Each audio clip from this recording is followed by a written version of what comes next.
Hey everybody, this video is about maybe retiring in the Philippines.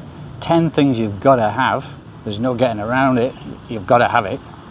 And but before we do that, just want to make sure that you realize if you're going to retire here, I would recommend, definitely recommend, if you're going to come to the Philippines, make sure you've been here for a few weeks at least, just to make sure you could live with it. It's not the West. It's a completely different place. It's Asia.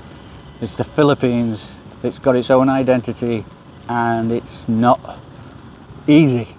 You have to be very tolerant. Anyway, come on, let's go. Okay, first one, passport. You've got to have a passport to get in the Philippines, and it needs to have at least 6 months on it before it expires. No getting away from it. I know it's the Philippines, they're just as tight as any other country getting in there. All right, so first one, passport. Number 2, visa. If you're just going to come and visit, most countries can get in the Philippines without a visa, but some countries you've got to have a visa. But like, I'm from the UK, so I can just come here for up to 30 days, no problem at all. After 30 days, you have to go, if you want to stay, you have to go to the Immigration Bureau and pay for an extension. And that's usually 6 months, 1 month to 6 months. And it's usually averages around about 1,000 pesos. I'll get back to exchange rates later.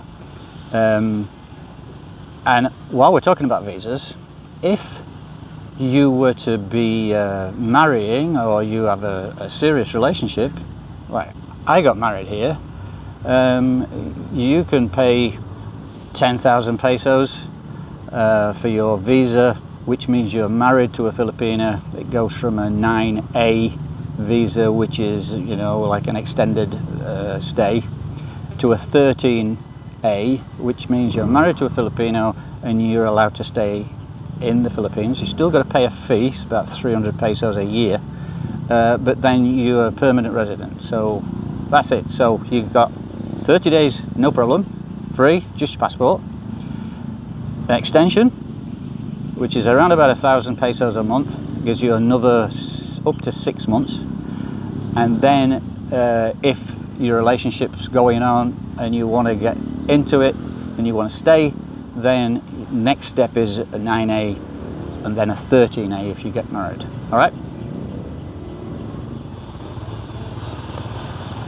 Okay, number 3, money. It's no use kidding yourself. You're going to need money when you get here. Credit cards are accepted in some of the big shops, the big chains, but you need cash. And the exchange rate today, this is nearly the end of November, 74 pesos to the pound. US dollars around 53, I think. But other countries, you'd have to check it out. But you need money. Don't kid yourself, you're going to need cash. If you're thinking about retiring, you're going to be wanting to travel around. You're going to be able to see where you would like to be, etc., etc. So you need money. I would recommend you're going to need at least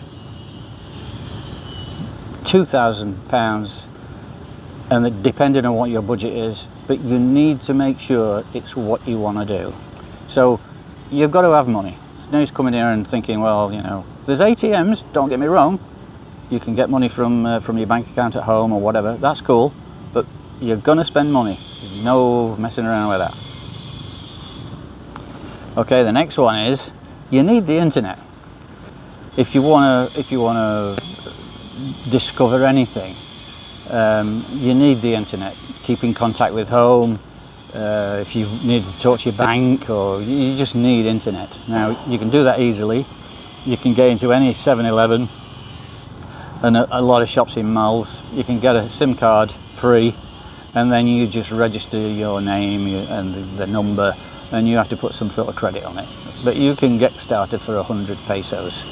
And that's it. You've got the internet, you can make calls, etc., etc. Okay, next one. You need somewhere to live. You've got to decide, what are you going to do? Are you going to rent? Are you going to buy? Remember, you can only buy if you're a Filipino. Foreigners aren't allowed to buy land or houses here, so buying, that's for later on maybe, unless you're already married to a Filipino who is a citizen. So renting, you can go for apartments. There's lots of apartments around all the cities. The rents vary hugely depending on where you are. Something like Cebu would be quite expensive. Somewhere up here would be reasonably cheap. Don't quote me, but you know, you're going to be looking at least 500 pesos a month, at least, and then it goes up. You could easily pay 20,000 pesos a month, easily. It depends what you want to do. So, what do you want to do? Do you want to rent an apartment? Do you want to stay in a hotel for your duration? What do you want to do? But find out, like I said earlier, come and see the place. See where you'd like to go. Have a look at all the information you can find on the internet as to where you would like to be. And then you're okay. But decide where you want to be first, because there's a hell of a lot of choice, and check the neighborhood out, etc., etc. Number 6, it would be advisable to get a bank account. If you're going to stay, one of the first things you must do is get a bank account. You're going to need it. If nothing else, you've got to identify yourself to get a bank account. However, once you've got a bank account here, it goes good if you want to buy a car, or if you want to buy a motorbike, or you want to buy anything really that's worth anything. Especially if it's on finance, you need a good reference. It's also convenient if you're sending your pension maybe from the US, UK, wherever. If you've got a bank here, it's easy to transfer it. Otherwise, you're looking at somebody sending you cash from your country to like Western Union, where you pay a small fee, very small, but you want to know where the Western Union place is. Is it near where you are? Because it needs to be close. You don't want to be traveling for 2 hours just to get your money. So think about it. Get a bank account. Any bank will take you on, take your identity, etc., etc. We'll get back to driving licenses, but that's for another video. Anyway, so bank account, very important. Okay, number 7, transport. You get off the plane, you're probably going to get in a cab to whichever city you're flown into, but you're going to need transport. Remember, if you're thinking of retiring here, you need to drive around, ride around, or whatever. You need to do your research. You need to check out the neighborhood, etc., etc. You're going to need some sort of transport. Thanks for that. Motorbikes here are very, very cheap. That's if you're into motorbikes. You can buy a brand new motorbike for what, 40,000 pesos here, brand new. But there's jeepneys, there's tricycles, but they're only on and around the cities or the towns. They're not everywhere. You could buy a second-hand car easily enough if you can find someone to trust. That's another story altogether. But you need some sort of transport. And if you're going to drive, you're okay for 3 months on a UK license, for instance, before you have to have a Philippine license. And as I'm talking right now, November 2024, there's a bit of a loophole that needs to get fixed. You can come to the Philippines and drive with your license, your full license, but after 3 months you're supposed to have a Philippine license. However, you cannot. A foreigner cannot get a Philippine license unless he's been here for a year. Crazy, I know, but we got by. But bring your driving license if you're going to drive.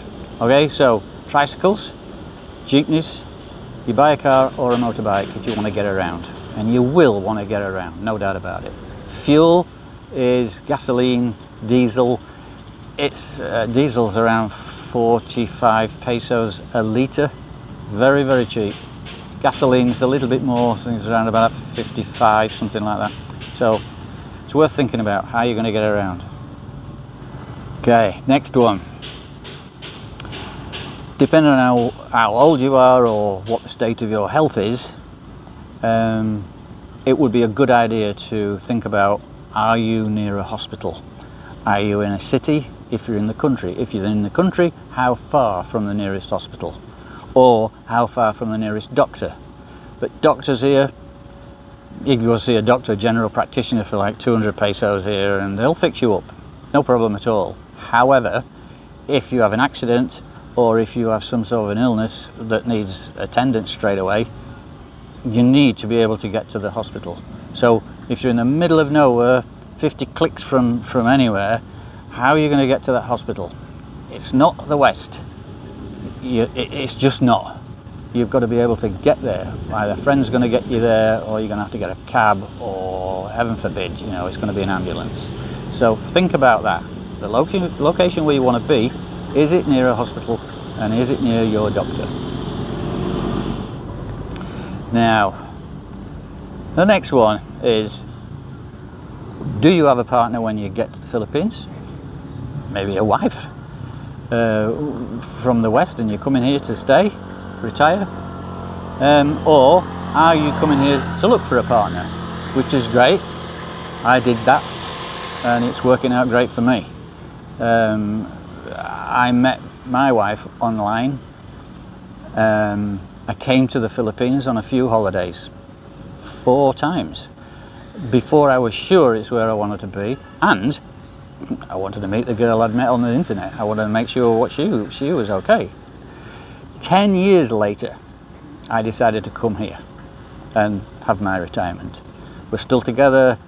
I love her to pieces. She's a wonderful girl, and they are definitely out there. They need finding, that's all. So if you're coming with a partner, that's great. If you're coming to look for a partner, that's a different story altogether, and I'm sure YouTube, the internet and everything is full of ways to do this, but I'm going to touch on it later on in another video. So just think about it. Okay, number 10. And don't go yet, because I want to talk about something else later on. But the last one, it's a bit of a strange one. I'm going to call it patience. When you come to the Philippines, you will find that the pace is a little bit slower, apart from the tricycle drivers. They're all, I think they're on a Grand Prix. But patience is something you're going to have to learn. In the West, if you want something, you're going to have it straight away. You can get it straight away. You can go online and get it within a day. It's different in the Philippines. Very different. You have to queue up for things. And the Filipinos do that. That's what they do. They don't get angry or anything. They just queue up. If you want to do anything to do with administration, there's lots of paperwork to do. If you're driving along in traffic, you've just got to wait. It's just the way. It's patience if you're trying to get your immigration sorted out. It's patience if you wanted to get a different visa. You might have to travel a long way. That's something else to think about. And just calm down. It's took me a long time to calm down, because I'm just used to doing whatever I want whenever I want. So that's it. But stick around. There's just a few things I want to talk about later. As usual, this is my personal opinion. Doesn't stand for much, but this is me talking. I've been here 5 years now. I absolutely love the Philippines. I've got into it. It's took me some time, but it's a cool place. We've just had the rainy season.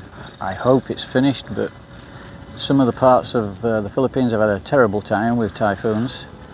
We weren't so bad. In the north we had one, and it became one very, very tricky weekend. But we're safe. It depends where you're going to live. You want to be in a robust place. For nothing else, you need shade, because normally 9 months of the year it gets hot, very, very hot. So air conditioning is a must, especially if you're going to rent. Make sure it's got aircon. It's absolutely a must. Don't kid yourself. And well, you take it from there. I've done a lot of videos over a couple of years on the food, on the people, and there's going to be a lot more. Like I say, they're very family orientated. They're very friendly people. You don't cross them and you don't misbehave. It's up to you. If you just want to go on the wild side, that's okay, but you do not want to go to jail in the Philippines. It's not very good. You've got to be respectful. You're a guest in the country and you've got to respect everyone. You're not the boss, you're a guest. So you've got to take it easy. So that's my 2 pence for what it's worth. But I love the place. If you need any info, or if you think you want to comment, please let me know. Think about subscribing and check out the next one when I put it out. Okay, thanks for watching. Catch you later.